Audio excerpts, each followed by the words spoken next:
Hello，各位亲爱的朋友，大家早，我是爸爸超人。那今天的话呢是12月27号，礼拜二，现在是8点18分哦。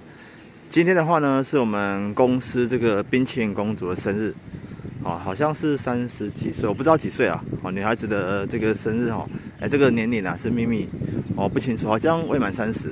好，不知道其他伙伴会怎么帮她庆祝哈。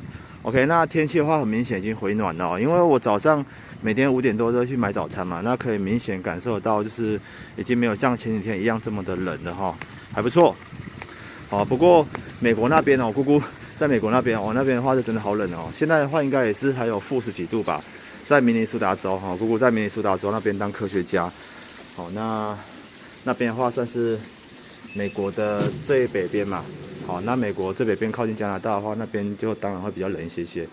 好，就类似像那种大陆的那个东北三省哈，这个乌龙江那边的好的天气。唉，好，如果说我们国务可以卖到那边就好。不过我在想，那么冷的天气，国务应该也会结冻吧？好，牛奶应该就变成了牛奶冰棒了。好，我们公司的冷冻库好像还没有到负19度哦，因为负19度的话，那个功耗需要很高。OK， 好吧，那就专心上班。